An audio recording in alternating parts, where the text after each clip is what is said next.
Owning a house means there is always something to do. The grass in the yard needs mowing, the gutters need cleaning, the basement needs checking, and because that list never really ends, the drain lines inside the house often get ignored until the day the water refuses to go down. But drains rarely clog in just one day. Before that, hair has already been catching under the stopper. Grease has already been sticking to the pipe walls. Soap scum has already been holding onto more dirt layer by layer. Since the water is still going down, a lot of people think everything is fine. Plumbers do not see it that way. They know a slow drain today can turn into a pipe being taken apart, or a service call later. So they do a few small things every month to stop the problem early. In this video, I will show you 5 things plumbers often do, so the drains in their own homes are less likely to clog. No gimmicks, no emergency fixes, and no depending on strong drain cleaner bottles. Watch until the end. You will know how to keep drains clearer before the water starts draining slowly, and when to stop so you do not damage the pipes. Why do plumbers' drains rarely get clogged? Has anyone ever finished brushing their teeth and then stood there watching the toothpaste foam swirl around the drain long enough to get annoyed? I know you clicked here to hear about the 5 things plumbers do every month. But first, I have to be honest, my bathroom sink once got on my nerves for almost a week over one tiny little thing like that. You know I live in Pennsylvania, so in the winter, I keep an eye on the plumbing. The basement tends to get damp, and the backyard goes from weeds to bugs. But that day, the thing annoying me most was not outside in the yard. It was right under the sink stopper. Every morning, the water still went down just slower than usual. Since it was not fully clogged yet, I kept ignoring it. I even told myself there was probably something deep in the pipe, and I would deal with it over the weekend. But when I pulled out the stopper, I brought up a ring of hair toothpaste and soap scum wrapped around it. It took just a few minutes to get it out. And yet, I had let it sit there for days.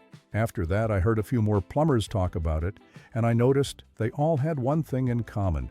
They do not like using those strong drain cleaner bottles as a routine. Not because those bottles cannot get the water moving again. The problem is water moving again does not always mean the hair grease or buildup is actually out of the pipe. And that is where plumbers see things differently than we do. When a bathroom sink drains slowly, they look at the stopper first. When shower water pools up, they check for hair under the drain cover. When a kitchen sink drains slowly, they think about grease food, bits, coffee grounds, rice, or noodles. They also pay attention to whether just one drain is slow or whether several spots in the house are showing strange signs at the same time.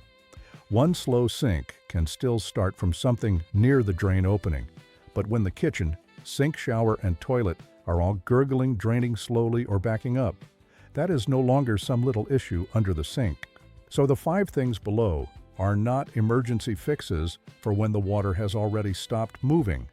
They are habits plumbers start early, so a drain does not turn into a job where you have to take pipes apart or call someone in. And the first thing starts very simply, every month. Look at how the water is draining. Method 1.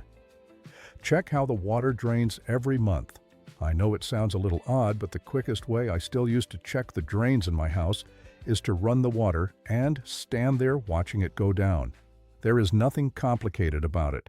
Once a month, I go through a few of the spots that get used the most: the kitchen sink, the bathroom sink, the shower, the bathtub. If the house has a basement, I also look at the floor drain. I do not take pipes apart. I do not pour in chemicals. And I do not try to fix anything right away. I just want to see whether the water is still going down normally. I usually pay attention to 3 things. First is the speed.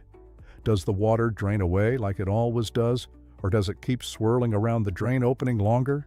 If last month the sink cleared in just a few seconds, but this month the water keeps hesitating before it finally goes down, I remember that spot.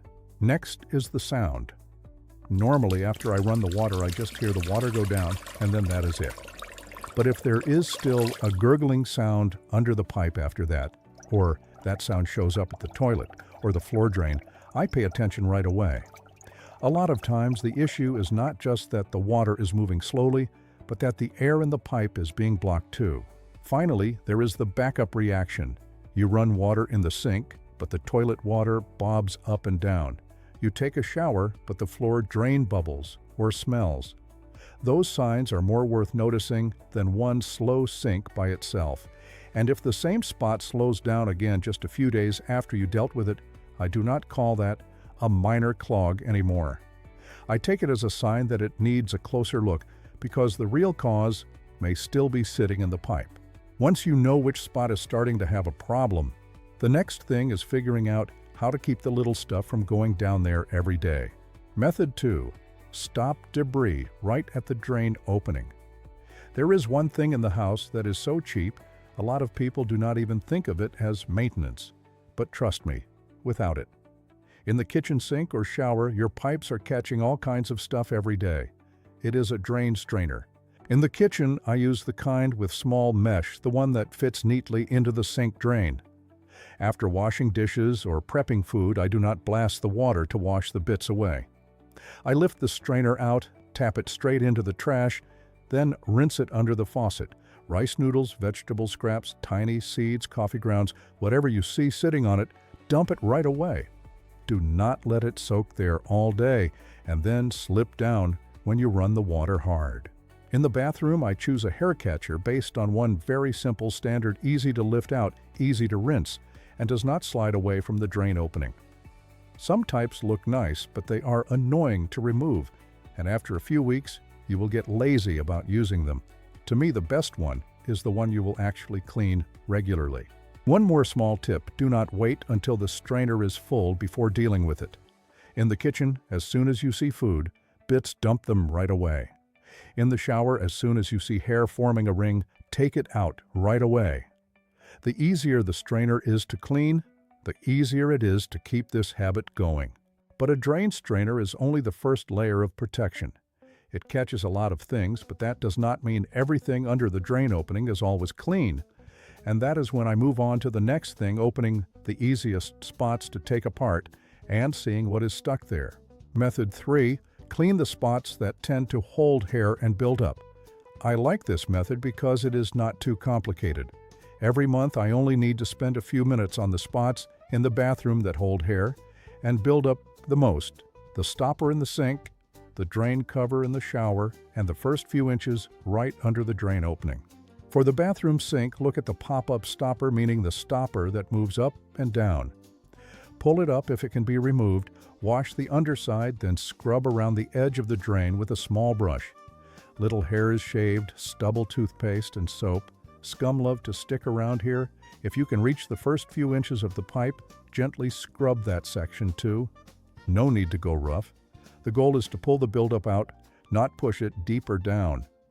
For the shower or bathtub, lift up the drain cover and look right underneath. If you see hair wrapped up, put on gloves and pull it out. If the hair is stuck deeper, use a plastic drain snake or zip tool. Slide it down gently, twist slowly, then pull it back up. Do not jab hard like you are trying to clear the whole pipe. You are fishing the hair out. If the bathroom sink is still slow even after the stopper is clean, then I look down at the P-trap, the curved pipe right under the sink. It holds a little water to block sewer smells from coming back up through the pipe, but it can also hold hair grime or small things that fall down. You are already halfway through the process. Be patient just a little longer because the next part is where a lot of homeowners get a little too casual: the kitchen, especially the garbage disposal under the sink. It makes food scraps disappear very fast, but that does not mean the pipes underneath can handle everything you send down. Method 4. Use the garbage disposal the right way. This method is not about stopping the use of the garbage disposal under the sink. If your house has one, go ahead and use it. But remember, one thing: that machine only makes food smaller. It does not make food disappear. I use it as an extra step, not the first step. After a meal, I scrape the plates into the trash first. If a pan has a lot of oil, I let it cool a little, wipe it with a paper towel, or pour the leftover grease into an old can and throw it away. I do not run hot water to push grease down the pipe because once it travels farther and cools back down, it can still stick to the pipe walls. When I need to run the garbage disposal, I turn on the cold water first. Then I turn on the machine. I feed it a little at a time, not shove a whole handful of food down there all at once. When the machine is done running, I still let the water run for a few more seconds to carry the tiny bits through the section under the sink. It sounds very simple, but this is where a lot of people get it wrong. They turn on the machine, see the food disappear from sight, and then think the pipes are fine too. Not exactly. If you make that machine handle too much every single day, the area under the sink still has to take it. And now, there is only one final habit left. It is not just pouring something down the drain every month, but knowing how to maintain it the right way for the kind of buildup forming inside. Method 5. Maintain the right kind of buildup. Under just about every sink, there are a few things kept, just in case: a box of powder, a bottle of enzyme cleaner, maybe even a strong drain cleaner bottle bought a long time ago. But before I grab just anything and pour it down the drain, I always ask myself one very simple question: what is sitting in the drain? Grease, organic, odor, hair, or something stuck? If it is a light layer of grease clinging inside the pipe, I think about washing soda or sodium carbonate. It is alkaline, so it fits thin grease better than those fizzy things that just look satisfying. But I only see this as light maintenance, not a way to deal with a seriously clogged drain. And I do not mix it with vinegar. When acid meets alkaline, they reduce each other's effect. Fizzing does not mean it is cleaning deeper. If the problem is a light smell or organic buildup, an enzyme cleaner is a better fit. But this type needs time. It is not the kind of thing you pour down and then stand there waiting 5 minutes. When I use it, I read the label, use the right amount, and choose a time when the drain is not being used much, usually at night. Hair, small bits of paper fruit stickers or hard objects are different. If you can pull them out, pull them out. Do not expect them to just disappear because you poured more liquid down there. The thing I do not turn into a monthly habit is strong chemical drain cleaner. Some types have sodium hydroxide or strong acid. Used the wrong way, they can be dangerous damage pipes, and if you still have to call a plumber afterward, chemicals left in the pipe also make the job riskier. To me, proper maintenance is not about using the strongest thing in the cabinet. It is about choosing just enough for the right kind of buildup.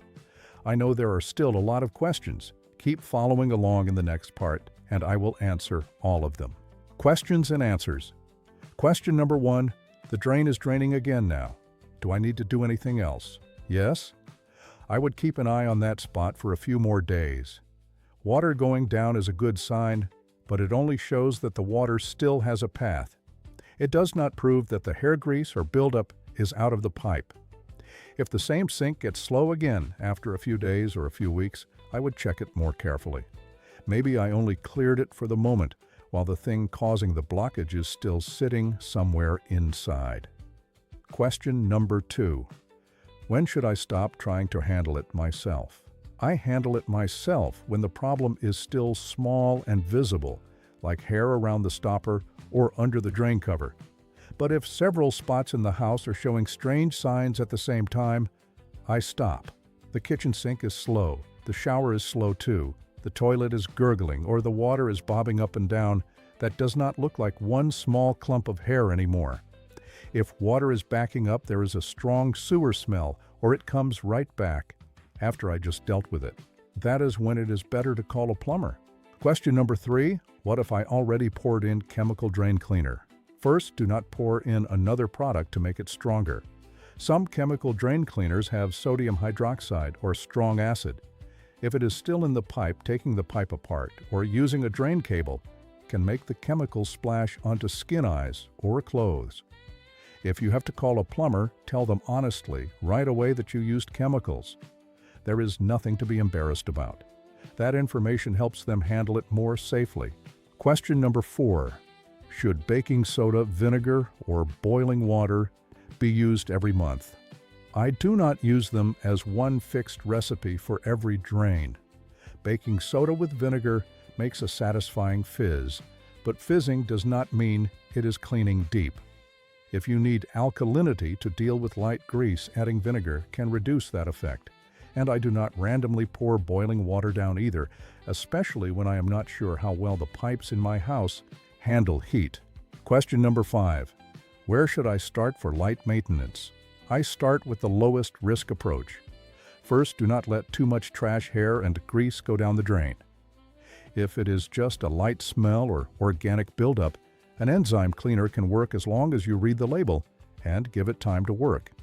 If you suspect a light grease layer, washing soda or sodium carbonate may be a better fit, but only treat it as light maintenance. Hair, small bits of paper fruit stickers, or hard objects should be pulled out if you can pull them out. Keeping drains clear is not about making the house spotless like a showroom. It is about understanding what is going down the sink, shower, and pipes every day. A little hair is not scary. A little grease is not scary either. But when those small things repeat for long enough, the price you pay can be one time taking pipes apart, one call to a plumber, or one very unpleasant evening with water backing up. That is why I like these 5 habits. They are not complicated, and they do not make you become a plumber. You just need to look a little earlier, clean a little sooner, and not rush to trust methods that sound very strong, but do not actually match the problem. You may agree, or you may do it differently. I would really like to hear it. If your house ever had a clogged drain because of one tiny thing nobody expected, share it in the comments. If this video was helpful, subscribe to the channel and share it with someone who is also taking care of their home every day.